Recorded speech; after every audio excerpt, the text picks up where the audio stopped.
मेरा नाम करण है। मेरी पत्नी का एक्सीडेंट हुआ तो वो लाचार हो गई थी। मैं अब उसका ख्याल रखता था तो वो मुझे बहुत सारी दुआएं देती थी। मेरी माँ ने मुझसे कहा कि अब ये हम पर और तुम पर बोझ बन गई है, इसे छोड़ दो, इसे डाइवोर्स दे दो। मैं तुम्हारी किसी दूसरी खूबसूरत सी लड़की से शादी करवाती हूँ। लेकिन मैं इस बात के लिए राजी नहीं हुआ था और अपनी सारी जायदाद बेचकर अपनी पत्नी का इलाज करवा दिया। जैसे ही मेरी पत्नी सेहतमंद हुई तो उसी रात अपने बॉयफ्रेंड के साथ भाग गई। अब सब मुझ पर थू थू करते रहे। एक दिन अचानक पुलिस ने हमारे घर पर छापा मारा और तलाशी लेने लगे। तलाशी लेते समय जब माँ की चारपाई उठाई तो मेरे शरीर की जान निकल गई थी, क्योंकि मेरी पत्नी का एक्सीडेंट अचानक हुआ था। सब कुछ रुक सा गया था। डॉक्टर ने कहा था कि वो चल नहीं सकती। मैंने सब कुछ छोड़ दिया था, सिर्फ उसकी देखभाल करने लगा। माँ ने मेरे कंधे दबाए। वो रातों को जागकर मेरे साथ रोया करती थी। हम तीनों ने इस सदमे को स्वीकार कर लिया था, मगर कुछ अधूरा सा लग रहा था। गाड़ी का दरवाजा खुला और मेरा शरीर जैसे एक झटके के पीछे हुआ था। पीछे हुआ तो शोर बहुत था। हॉर्न, ब्रेक, लोगों की आवाज में दौड़ता हुआ अस्पताल पहुंचा। अंदर आईसीयू का दरवाजा बंद था, शीशा धुंधला था। मेरे हाथ में मेरी पत्नी की चप्पल थी, एक ही चप्पल। दूसरी शायद रोड पर गिर गई थी, जैसे जिंदगी की सीधी राह से वो भी कहीं खो गई हो। जब डॉक्टर ने कहा कि वो अब शायद कभी चल नहीं सकेंगी, तो मेरी आंखों में आंसू आ गए थे, लेकिन आंसू नहीं गिरे। शायद मर्द का दुख छुप जाता है या छुपाने पर वो मजबूर हो जाता है। माँ मेरे साथ थी, उनके चेहरे पर भी वही परेशानी थी जो मेरे दिल में छुपी हुई थी। उन्होंने कहा कि हम सब कुछ करेंगे बेटा, तुम फिक्र मत करो। याद है शादी के बाद पहली बार जब तुम्हारी पत्नी बीमार हुई थी तो तुम कितना घबरा गए थे। मुझे याद है कि उसके बुखार का टेम्परेचर 103 था और वो कांप रही थी। मैं सारी रात उसके पास बैठा रहा था।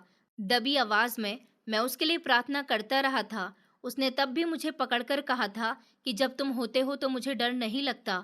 आज अस्पताल में जब मैंने उसकी तरफ देखा तो वो सांस ले रही थी, मगर उसकी आंखें बंद थी, जैसे वो कुछ कहकर चुप हो गई हो। माँ हर रोज मेरे साथ अस्पताल जाती थी। कभी कभी वो मुझे घर भेज दिया करती थी और खुद मेरी पत्नी के पास बैठी रहती थी। एक दिन मैं वापस आया तो माँ उसके बालों में तेल लगा रही थी। वो उसे बेटी कहकर पुकार रही थी। कहने लगी कि मेरी बेटी, जल्दी से ठीक हो जाओ, तुम्हें मेरे बेटे को संभालना है, वो बहुत ही नाजुक दिल का है। ये सब मैं दरवाजे के बाहर खड़े होकर सुन रहा था और मेरी आंखों से पहली बार आंसू गिरे थे। लेकिन अजीब बात यह थी कि मेरी पत्नी की खामोशी बढ़ती जा रही थी। वो बोलती कम थी, मुस्कुराती कम थी, जैसे वो अंदर से किसी और जहां की तरफ निकल चुकी हो। मैंने कई बार कोशिश की कि उसके साथ बैठूं, तस्वीरें दिखाई, पुरानी बातें की, शादी के दिन की बातें की। जब वो लाल लहंगा पहनकर मेरे सामने आई थी, तो मैंने कहा था कि मुझे लगा कि सपना है। वो बस सुनती थी, हल्के से मुस्कुरा दिया करती थी, लेकिन उसकी आंखें वो बिल्कुल खाली लगती थी। अंदर कहीं न कहीं मुझे लगता था जैसे कुछ लौट रहा है, जैसे कोई बात छुपाई जा रही है। माँ दिन में बहुत बिजी रहने लगी थी, कभी किचन में, कभी आंगन में, और अक्सर वो मेरी पत्नी के कमरे से खामोशी से निकलती थी।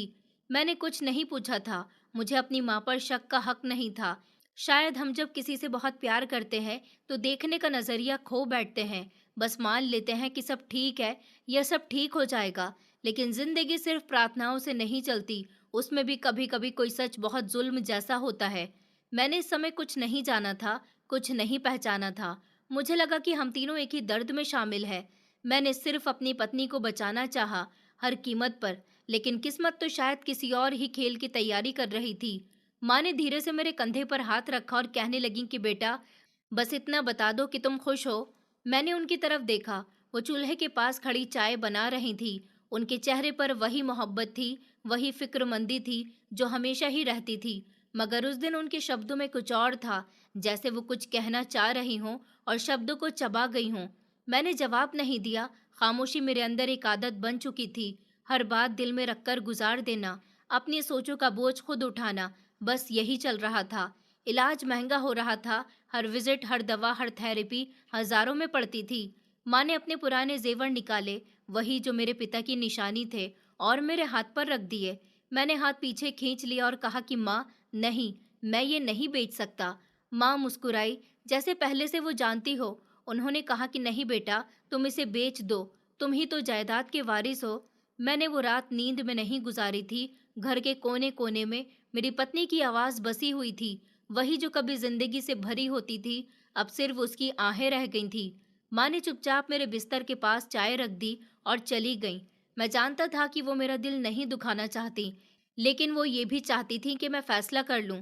थेरेपी शुरू हुई, नई मशीनें आई, नर्स आई, शरीर में हरकत आना शुरू हुई, हाथों में ताकत, फिर धीरे धीरे पाँव की उंगलियां हिलने लगी। हर बार मैं खुश होता था।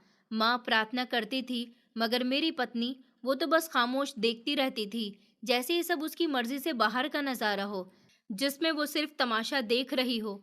एक रात मैंने उसके बालों में उंगलियां फेरी और कहा कि कभी कभी लगता है कि तुम बहुत दूर चली गई हो और मैं बस तुम्हें आवाज देता रहता हूँ।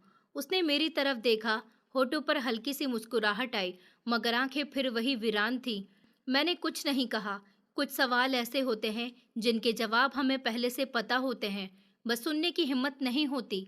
दिन गुजरते गए, पत्नी की हालत बेहतर होती गई, शरीर में जान आने लगी, मगर हमारे बीच दूरियां बढ़ती गईं। मैंने सब कुछ दिया, वक्त, पैसा, नींद, सेहत, मगर फिर भी लगा कि जैसे उसे खो रहा हूँ, रोज थोड़ा थोड़ा। माँ अक्सर मुझे देखकर प्रार्थना करती थी और कहती थी कि ऊपर वाला तुम्हें सलामत रखे, तुम अपनी पत्नी का साया बनकर रहो। उनकी बातों में सुकून होता था, मगर उस सुकून के पीछे एक दीवार थी जो मैं देख नहीं पा रहा था। कभी कभी वो मेरी पत्नी से बात करते हुए लम्हे भर को खामोश हो जाती थी, जैसे कुछ याद आता हो या फिर कुछ छुपाती हूँ। और मेरी पत्नी, उसकी आंखों में वही बात रहती थी जो जुबान पर कभी नहीं आई। मैंने हर मुमकिन कोशिश की कि उसकी नज़रों से वो उलझन, वो खालीपन पढ़ सकूं, मगर मैं नाकाम रहा। जैसे मैं किताब पढ़ने की कोशिश कर रहा हूँ जिसका हर पन्ना किसी और जुबान में लिखा गया हो। जिंदगी रूटीन पर आ रही थी, या शायद हम तीनों ने बस अपने अपने दर्द को रोज के कामों में लपेट लिया था। फिर एक दिन ऐसा आया जब मैंने अपने आप से नजर चुरा ली, क्योंकि जो कुछ मैंने बचाने के लिए सब कुछ लुटा दिया था, शायद वो पहले ही मुझसे विदा हो चुकी थी। सिर्फ मैं था अपनी उम्मीद की लाठी पर टिका हुआ, और उस उम्मीद के पीछे एक सच छुपा हुआ था जो अभी तक मुझे जाहिर नहीं हो रहा था। रात के 2 बज रहे थे। कमरे में खामोशी थी, सिर्फ पंखे की धीमी आवाज और कभी-कभी खिड़की से आने वाली हवा का शोर था। मेरी आंख खुली तो आदत के मुताबिक मैंने अपनी पत्नी की तरफ देखा। बिस्तर खाली था, तकिया साफ सुथरा था और चादर ढंग से बिछी हुई थी। मैंने सोचा कि वो शायद वॉशरूम में गई होगी, मगर दरवाजा खुला पड़ा था और वॉशरूम में अंधेरा था। मुझे अजीब सी घबराहट का एहसास हुआ। मैंने पूरा घर छान मारा था, छोटे आंगन से लेकर किचन तक हर कमरा देखा, मगर वो मुझे कहीं भी नजर नहीं आई थी। न उसकी व्हील चेयर, न उसके चप्पल और ना ही उसकी छड़ी। कुछ भी वहां पर नहीं था। वो ऐसे गायब थी जैसे कभी थी ही नहीं। मेरी सांसें अटकने लगी थी। माँ के कमरे में गया तो वो भी सो रही थी। मैंने माँ को हिलाया तो वो घबरा कर उठ गई। कहने लगी कि क्या हुआ है बेटा, सब ठीक है ना? मैंने बस इतना कहा कि माँ, शालिनी नहीं है। माँ की आंखों में एक लम्हे को हैरानी उतर आई थी। फिर जैसे वो कुछ समझ गई हो, वो चीख उठी और कहने लगी कि भाग गई है वो। ये शब्द तीर बनकर मेरे सीने में जख्म कर गए थे। मैं कुछ कहे बिना दरवाजे की तरफ बढ़ा। गेट खुला हुआ था, बाहर सन्नाटा था, गली वीरान थी। कोई निशान नहीं था, कोई निशानी नहीं थी। वो जो चल भी नहीं सकती थी, एक कदम मुश्किल से उठाती थी, वो कैसे अकेले चली गई। मैं सड़कों पर निकला, अंधेरी गलियों में बेमकसद दौड़ता रहा। अस्पताल, क्लिनिक, वो पार्क जहाँ कभी हम बैठा करते थे, हर जगह गया, मगर कुछ नहीं मिला। मोबाइल निकाला, फोन किया, नंबर भी बंद जा रहा था। दोबारा किया, फिर भी बंद जा रहा था। एक डर मेरे दिल में बैठ चुका था कि वो जा चुकी थी। घर वापस आया, तुम्हारे सवाल करती हुई नजरों से देखा। मैंने सर हिला दिया कि नहीं मिली। माँ ने थके हुए शब्दों में कहा, मैं कहती थी ना कि इस लड़की की तबीयत में वफा नहीं बची।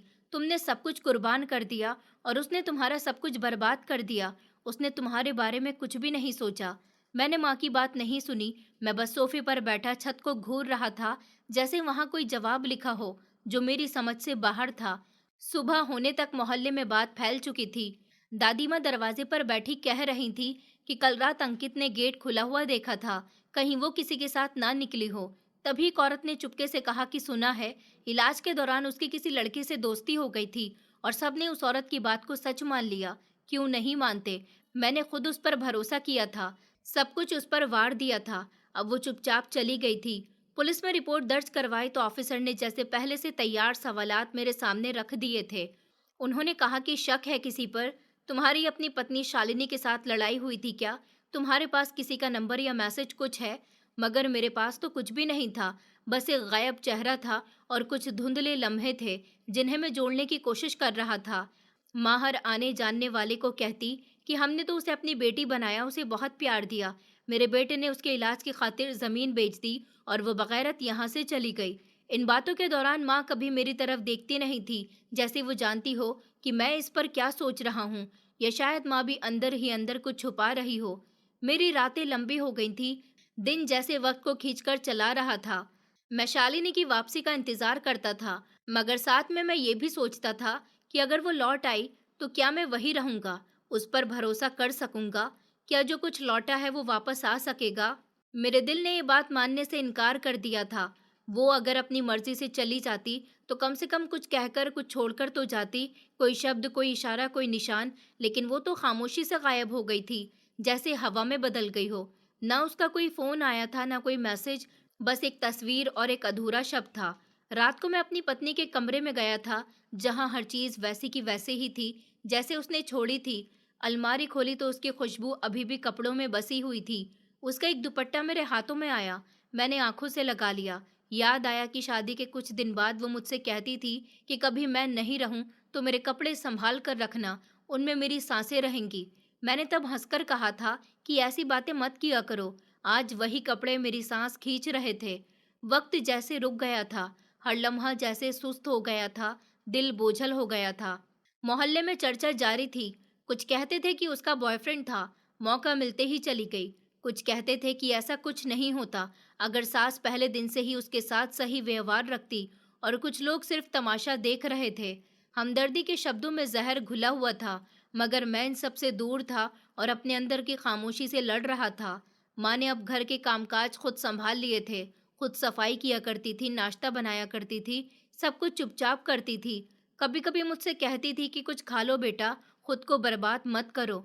मैं उनकी बात मानने की कोशिश करता था, मगर निवाला गले से नहीं उतरता था। कुछ खाने में टेस्ट नहीं रहा था, सुनने में सुकून नहीं रहा था।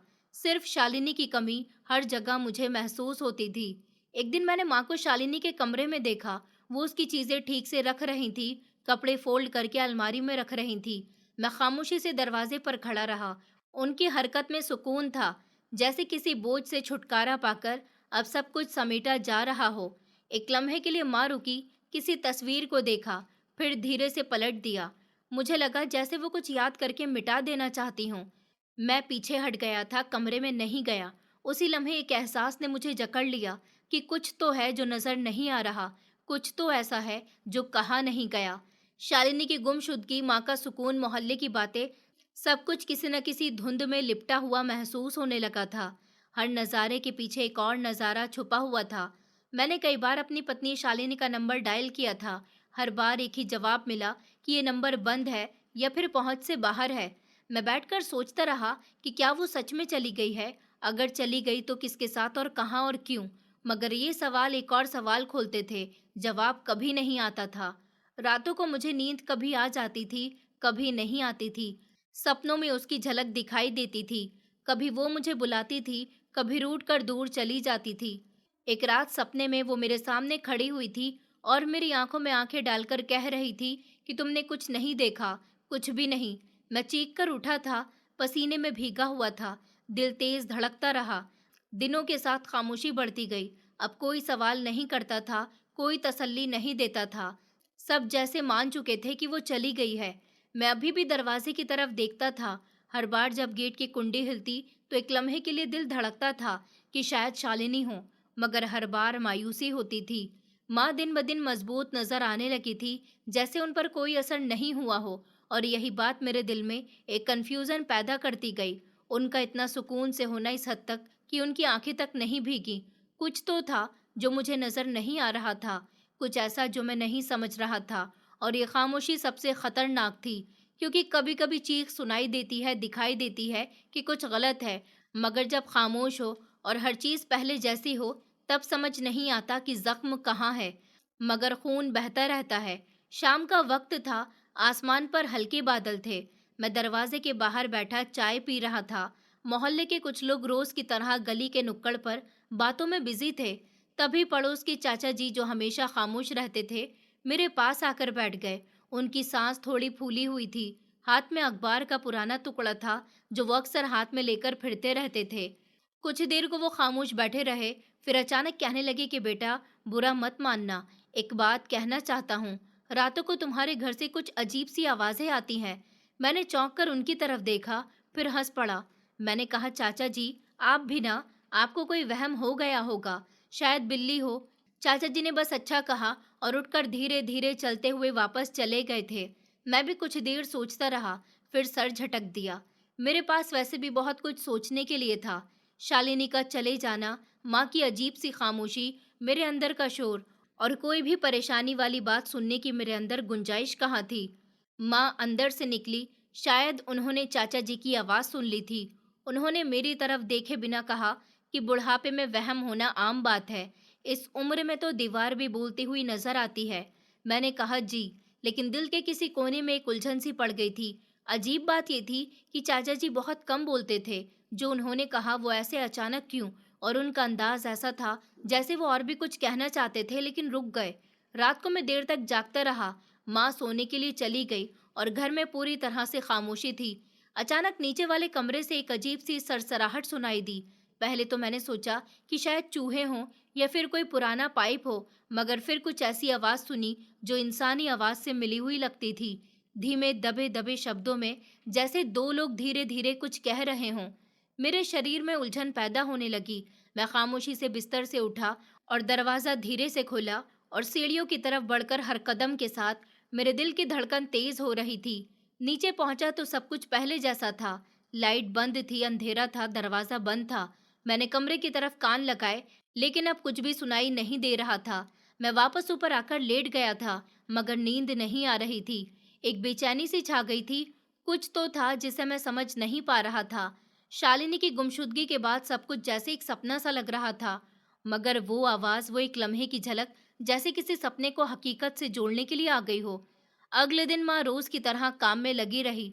नाश्ते के वक्त उन्होंने हंसते हुए कहा कि अपने चाचा जी को जाकर कह दो कि अगर अब की बार बिल्ली की आवाज आए तो दरवाजा खोलकर देख भी लिया करें। मैंने हल्की सी मुस्कुराहट से जवाब दिया, लेकिन माँ के शब्दों में कुछ तो था, कुछ ऐसा था जो पहले नहीं होता था। उनकी हंसी जैसे जबरदस्ती की हो, जैसे वो किसी बात को छुपाने की कोशिश कर रही हो। दोपहर को जब खाना बना रही थी तो मैंने हिम्मत करके नीचे वाले कमरे का ताला देखा। पुराना ताला था, जंग से भरा हुआ। उस पर धूल जमी हुई थी, जैसे बरसों से खोला ही नहीं हो। मगर दरवाजे के नीचे मिट्टी खुली हुई थी, जैसे किसी ने करीब के दिनों में इसे कोई हरकत दी हो। मैंने झुककर दरवाजे के नीचे से देखने की कोशिश की, मगर अंधेरा था। बस एक सीलन की बदबू और एक अजीब सी घुटन का एहसास हुआ था। मेरी सांसें रुक गई थी। मैं वापस ऊपर आया। दिल ने कहा कि माँ से पूछता हूँ, मगर अकल ने कहा कि अभी नहीं। अगली रात फिर से वही आवाज आई। अब की बार थोड़ी ज्यादा साफ थी, थोड़ी ज्यादा बेकाबू, जैसे कोई सिसक रहा हो या किसी को सांस लेने में उलझन हो रही हो। मैं बेड पर बैठ गया, पसीने में भीग गया। अगर ये सब मेरे वहम थे तो बार बार एक ही वक्त पर क्यों होते थे? सुबह होते ही मैं दोबारा चाचा के पास गया। उनकी आंखों में एक अजीब सी थकन थी। मैंने उनसे साफ साफ कह दिया था कि चाचा जी, आपने जो कहा था वो सच है। आपने कुछ देखा है? वो कुछ देर खामोश रहे, फिर धीरे से कहने लगे कि देखा नहीं, लेकिन सुना जरूर है। पिछले कई दिनों से रात के खास समय पर तुम्हारे घर से कुछ ऐसा निकलता है जो ठीक नहीं लगता। मैंने कहा कि आपका धन्यवाद चाचा जी, और फिर मैं वापस आ गया था। दिल में डर था, माँ अभी भी रोज की तरह वैसे ही हंसती खाती पकाती, जैसे कुछ हुआ ही न हो।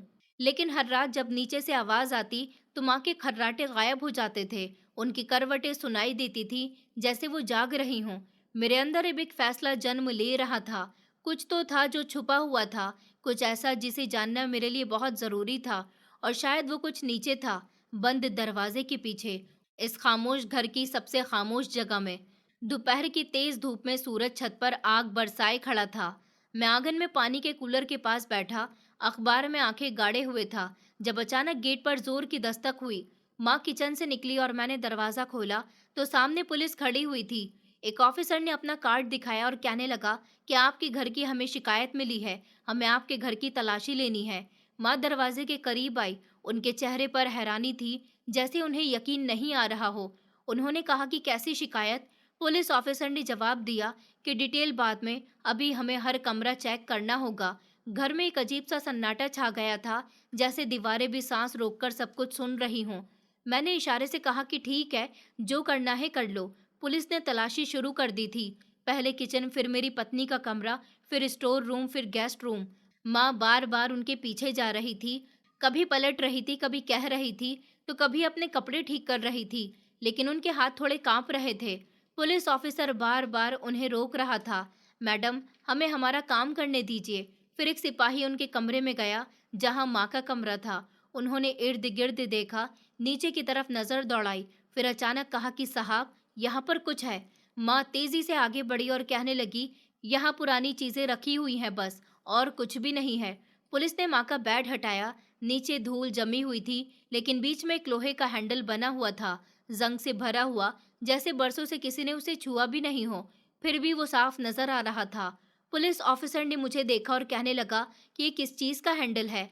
मैं हैरान खड़ा था। मैंने सोचा, मैंने तो कभी जिंदगी में ये हैंडल नहीं देखा। वो जगह तो मेरी माँ के बेड से ढकी रहती थी। मैं कुछ कहने ही वाला था कि माँ कहने लगी, वहां पुराना टैंक रखा गया था, कभी उसका हैंडल हो, बाकी वहां कुछ भी नहीं है।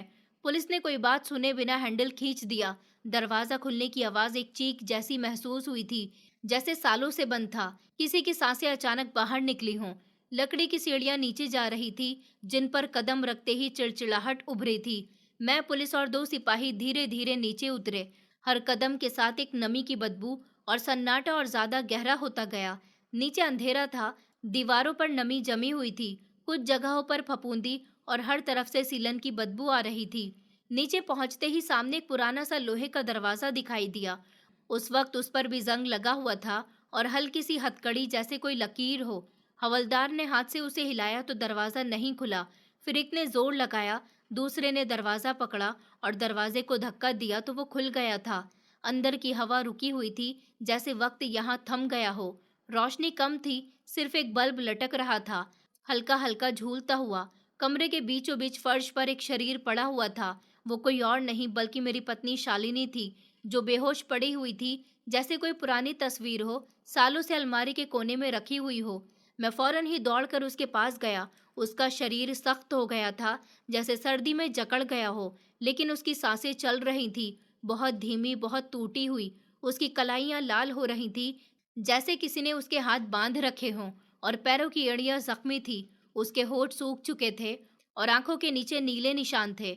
मैंने उसे आवाज दी, शालिनी उठो, देखो, मैं आ गया हूँ, तुम अब सलामत हो। उसने आंखें खोलने की कोशिश की, लेकिन पलक बस कांप कर रह गई थी, और फिर थम गई थी। पुलिस ऑफिसर ने एक लम्हे के लिए कमरे का जायजा लिया, फिर कहने लगे कि जरूर कोई गड़बड़ है, इन्हें फौरन अस्पताल ले जाना होगा।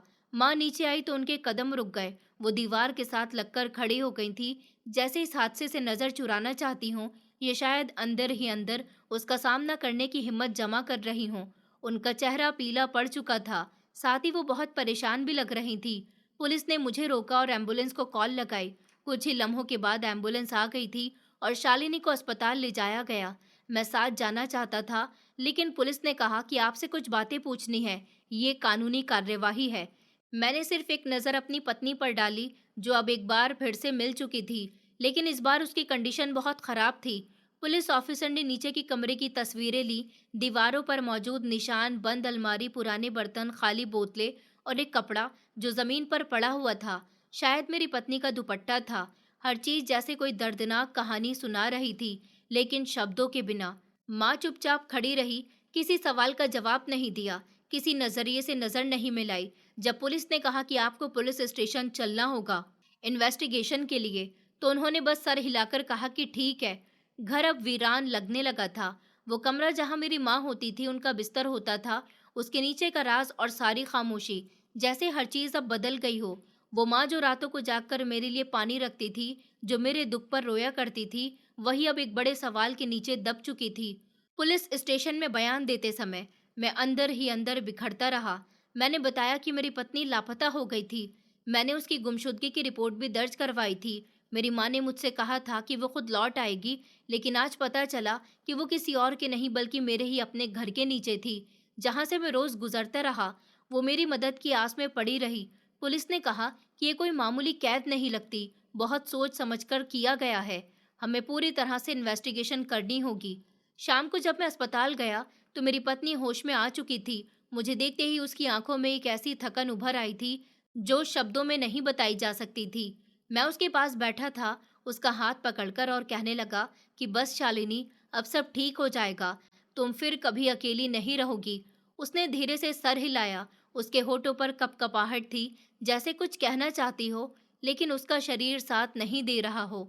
डॉक्टर ने बताया कि शारीरिक कमजोरी बहुत ज्यादा है, लेकिन अगर आप इन्हें समय पर नहीं लाते तो बात बहुत आगे जा सकती थी। इस शब्द ने मेरे अंदर कुछ तोड़ दिया था। वक्त पर पहुंचना, लेकिन बरसों से मैं उसी घर में था, रोज उसी कमरे के ऊपर सोता था, फिर भी कुछ नहीं देख सका, कुछ नहीं सुन सका। माँ पुलिस की निगरानी में थी, लेकिन खामोश थी, जैसे उन्हें किसी भी बात का पछतावा नहीं हो, या शायद हो, लेकिन उन्होंने उसे अंदर से कहीं दफन कर दिया हो। अब कानून ही फैसला करेगा कि वो सब आखिर क्या था और क्यों हुआ और किस नियत से किया गया। मगर मेरे लिए ये सब सवाल नहीं थे। मेरे लिए सच सिर्फ इतना था कि मेरी पत्नी जिंदा है, और ये जिंदगी अब मेरी पूरी कोशिश की वजह बनने वाली थी। नीचे का रास्ता बंद हो चुका था, लेकिन उसका साया अब मेरे वजूद से लिपट गया था, और हर रात के पीछे एक खामोश चीख थी जो मैं बरसों तक सुन नहीं सका। पुलिस ने जैसे ही माँ से सवाल शुरू किया, उनकी आवाज ऊंची हो गई। वो चीखने लगी, हाथों से अपना सर पकड़ लिया और कहने लगी कि मैंने कुछ नहीं किया, मैंने शालिनी को कोई नुकसान नहीं पहुंचाया। उनके शब्द दीवारों से टकरा रहे थे, लेकिन उनकी सच्चाई कहीं भी दिखाई नहीं दे रही थी। पुलिस वाले उनके साथ सख्ती से पूछताछ कर रहे थे, और माँ का चेहरा बार बार बदलता जा रहा था। माँ की आंखों में जो कुछ था वो मैं बरसों से पहचानता आया था, मोहब्बत, फिक्र, ममता। लेकिन अब वहाँ एक और रंग था। शायद वो खुद को बचाने की कोशिश कर रही थी। वो खामोशी से सब सुन रही थी, लेकिन हर सवाल पर वो अपने जज्बात में उलझ जाती थी, जैसे जवाब उन्हें भी याद न हो, या वो जानबूझकर खुद से भूलना चाहती हों। शालिनी अस्पताल में थी। डॉक्टर के मुताबिक वो काफी दिनों से शायद तकलीफ में थी। उसके शरीर पर साफ जख्मों के निशान थे। उसे बंद करके रखा गया था, खाना भी वक्त पर नहीं दिया गया था, और उसकी दिमागी हालत भी काफी कमजोर हो गई थी। इन बातों ने केस को और ज्यादा रंगीन बना दिया था। पुलिस अब हर पहलू से पूछताछ कर रही थी। मैं एक कोने में बैठा हुआ सब देख रहा था। मेरी जुबान बंद हो गई थी, जैसे शब्द कम हो चुके हों। मैं कभी माँ की तरफ देखता था, कभी पुलिस की रिपोर्ट में झांकता था, और कभी अपनी हथेली को घूरता था, जिस पर उस दिन पत्नी की गिरफ्त के निशान अभी तक मौजूद थे। सब कुछ पहले जैसा महसूस हो रहा था। पुलिस ऑफिसर ने मेरी माँ से पूछा कि आप कह रही हैं कि आपने कुछ नहीं किया, तो फिर वो लड़की कैसे बेसमेंट तक पहुंची? दरवाजा बंद था, बाहर से ताला लगा हुआ था, और नीचे का रास्ता सिर्फ आपके कमरे से जाता था। माँ खामोश हो गई। उनकी आंखों में आंसू थे, मगर उनकी खामोशी चीख रही थी। उनके होठ कांप रहे थे, लेकिन जुबान बंद थी। उसी लम्हे मुझे महसूस हुआ कि वो अंदर से टूट चुकी है। ये शायद उनकी सच्चाई उन्हें इजाजत नहीं दे रही कि वो कुछ कहें। तभी एक और इंस्पेक्टर अस्पताल से वापस आए। उनके हाथ में एक बैग था, जिसमें कुछ पुरानी चीजें थी, एक डायरी, कुछ दवाइयाँ, एक चाबी, और एक खाली मोबाइल कवर।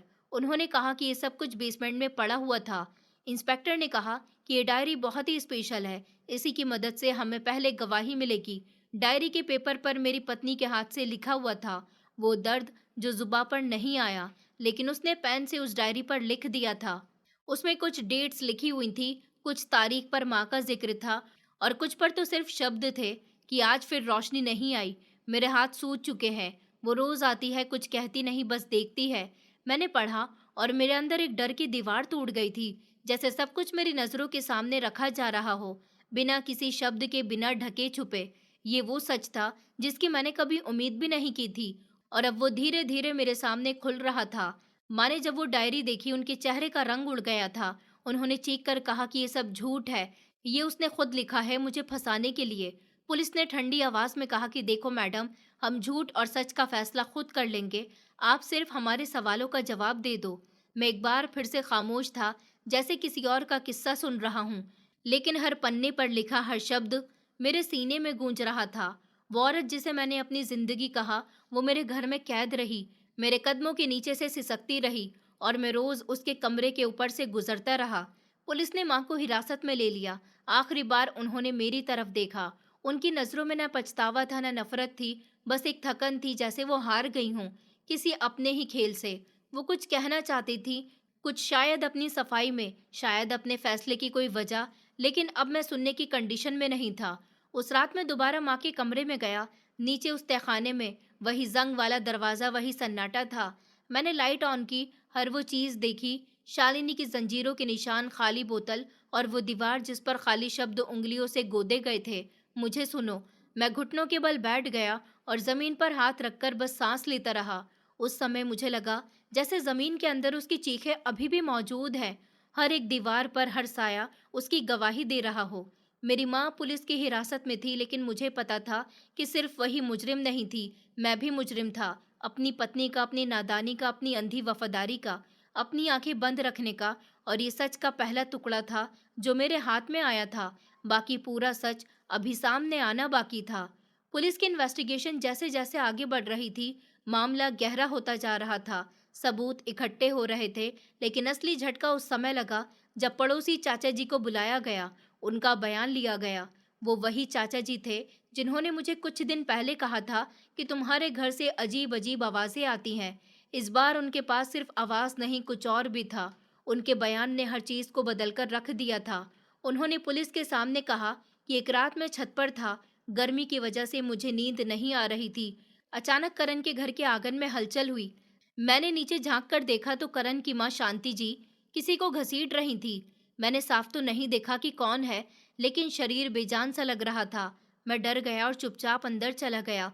बाद में समझ आया कि शायद कोई बीमार हो, लेकिन अगली सुबह जब करण की पत्नी गायब हुई, तब मुझे शक हुआ था। पुलिस ऑफिसर ने उनकी बात पर नोटिस लिया और मुझे खामोश नजर से देखा। मेरी आंखें जमीन पर थी, सब कुछ एक दूसरे से जुड़ रहा था। आवाज धीमी थी, पर पुराना दरवाजा, मेरी पत्नी की लिखी हुई डायरी और अब ये गवाही। पुलिस ने माँ के सामने ये बयान रखा था। वो खामोश रहीं। उन्होंने ना इनकार किया, ना सफाई दी, जैसे शब्दों की जरूरत ही नहीं रही हो। उन्होंने सिर्फ हाँ कहा था। एक लम्हा ऐसा आया था जब हवलदार ने कहा कि ये गवाही अगर अदालत में पेश की गई तो मामला सीधा आजीवन कारावास तक जा सकता है।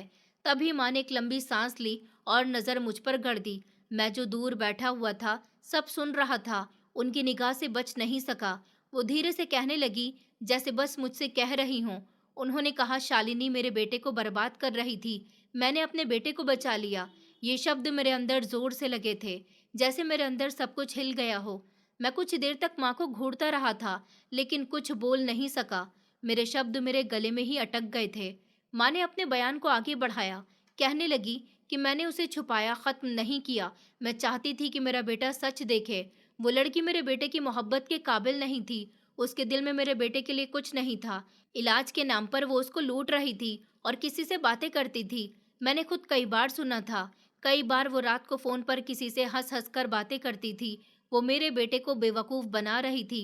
पुलिस ऑफिसर ने बीच में उन्हें रोककर कहा कि आपके पास इस बात का कोई सबूत है?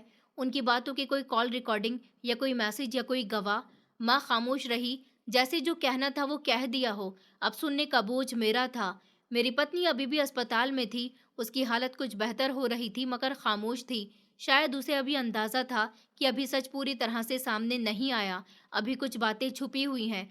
मैं उससे मिलने गया तो उसने सिर्फ एक बात कही थी कि अगर तुम्हें मुझ पर शक है तो फिर तुम मेरा इलाज करवाना बंद कर दो।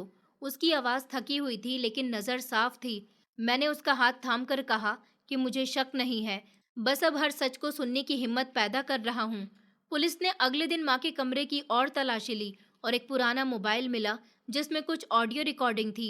आवाज धीमी थी, मगर कुछ शब्द साफ सुनाई दिए। वो कुछ भी कहे, मैं सच नहीं बोलूंगी, मुझे डर लगता है। ये अंदाज मेरी पत्नी का था। रिकॉर्डिंग में हर मामले को और भी उलझा दिया था। अब किसी के भी खिलाफ कोई सबूत नहीं जा रहा था, सिर्फ शक की घड़ी थी जो हल्की हल्की खुल रही थी। पुलिस का कहना था कि ये केस सीधा नहीं है, यहाँ हर कैरेक्टर आधा सच बोल रहा है और आधा छुपा रहा है। माँ भी अपनी बात पर कायम थी। मैंने ये सब कुछ अपने बेटे को बचाने के लिए किया, और मैं वही बेटा था जो अब समझ नहीं पा रहा था कि क्या सच में मुझे बचाया गया था या मैं बर्बाद हुआ था। उस दिन पहली बार मेरे अंदर ये सवाल पैदा हुआ था, क्या कभी सच पूरे भी होते हैं या हम बस अपनी तसल्ली के लिए कुछ टुकड़े जोड़ लेते हैं और उसे सच मान लेते हैं। ये गवाही, ये खामोशी से शब्द, सब कुछ एक ऐसे दायरे में बदल चुके थे जहां अंजाम का मतलब सिर्फ दर्द था। किसी के लिए, और ये शुरुआत थी, और एक ऐसी सच्चाई थी जिसका जवाब आने वाला था। माँ को हवालात में बैठे कई दिन हो चुके थे। हर रोज इन्वेस्टिगेशन के नए तरीके, हर दिन कुछ नया सुनने को मिलता, और हर बार मेरा दिल थोड़ा और भारी हो जाता था। पुलिस ने जब माँ से दोबारा पूछा कि उस रात शालिनी के साथ क्या हुआ था, तो इस बार उन्होंने रटे रटाए शब्द नहीं दोहराए, बल्कि एक ऐसी सच्चाई कही जो मेरे अंदर कहीं दूर तक गूंज गई थी।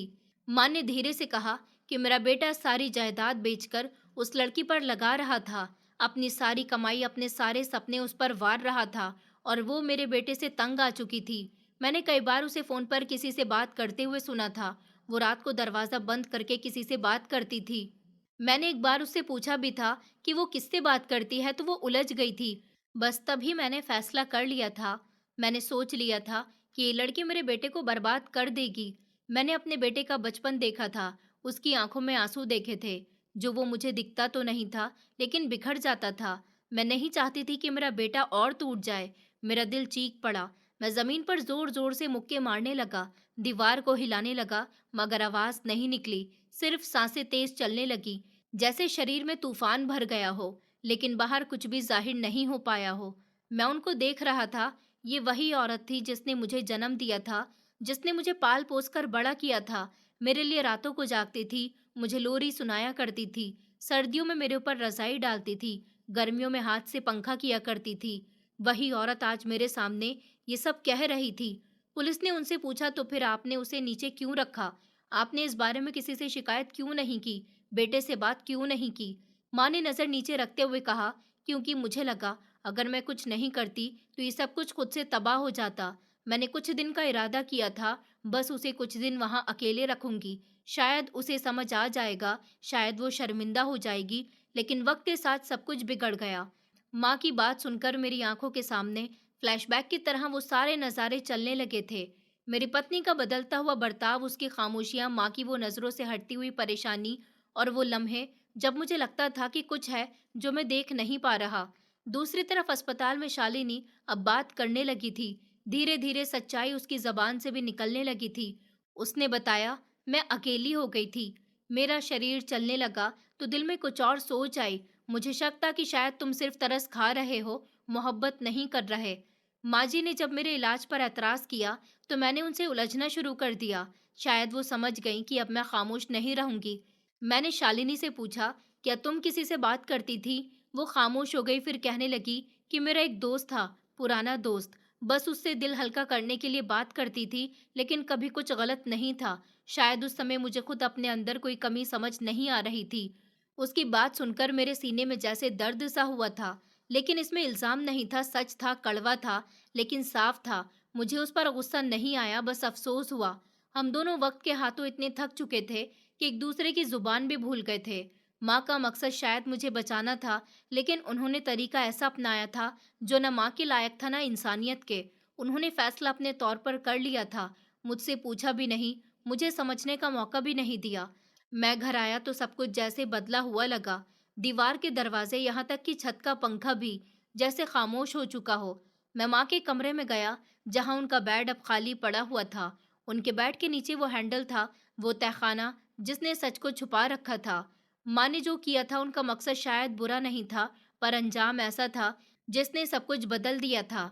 उनकी मोहब्बत, उनकी परवरिश, सब कुछ एक ऐसे साए में चला गया था। और मैं उसे याद करता हूँ तो बचपन की वो लोरी भी सुनाई देती है, जो माँ मुझे अपने बिस्तर पर लिटाकर सुनाया करती थी, और जंग से भरे हुए दरवाजे की आवाज़ भी।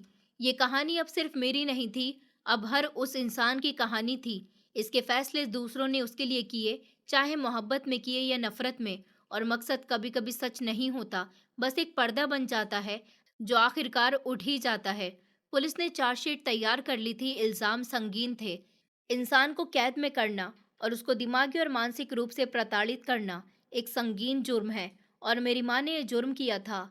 वो नाम जो कभी मेरे स्कूल बैग पर, मेरे रिपोर्ट कार्ड पर होता था और मेरे सपनों में गर्व से बोला जाता था, लेकिन अब उनका नाम पुलिस स्टेशन में एक आरोपी के तौर पर दर्ज हो चुका था। घर वीरान हो चुका था। वही कमरा, वही दीवार, लेकिन एक अजीब सी खामोशी हर जगह छाई हुई थी। माँ के जाने के बाद घर से प्रार्थनाओं की गूंज खत्म हो गई थी।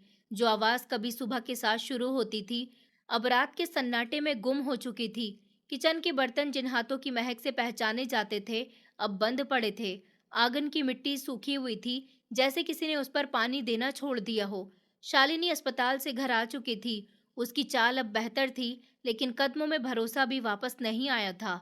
जब वो इस घर में दाखिल हुई, तो सबसे पहले उसने छत की तरफ देखा था, जैसे चाह रही हो कि नीचे के साए हट जाएं और कुछ रोशनी मिलेगी। मैं उसके साथ था, लेकिन हमारे बीच में खामोशी थी, जिसे शब्द नहीं तोड़ सकते थे। सिर्फ वक्त ही था जो कुछ बेहतर कर सकता था। शालिनी का हर कदम मुझे माँ के इनकार की गूंज सुनाता था। हर दरवाज़ा जो वो खोलती थी, हर चीज़ जिसे वो हाथ में लिया करती थी, उसमें मेरी माँ की छुअन कहीं न कहीं बाकी थी, और मेरी पत्नी उसको महसूस भी करती थी, सहती भी थी। मैं उससे कुछ भी भूलने को नहीं कहता था, सिर्फ जीने को कहता था। अदालत में केस शुरू हुआ और वकीलों की बहस, गवाहों की गवाही और माँ की खामोशी। उन्होंने एक बार भी अपनी सफाई में कुछ नहीं कहा था। सिर्फ एक दिन अदालत के कमरे में मेरी तरफ देखा और हल्के से मुस्कुराई, और फिर नज़र झुका ली थी। उनकी नज़रों में कुछ भयानक नहीं था, बस एक खालीपन था, जैसे सब खत्म हो चुका हो।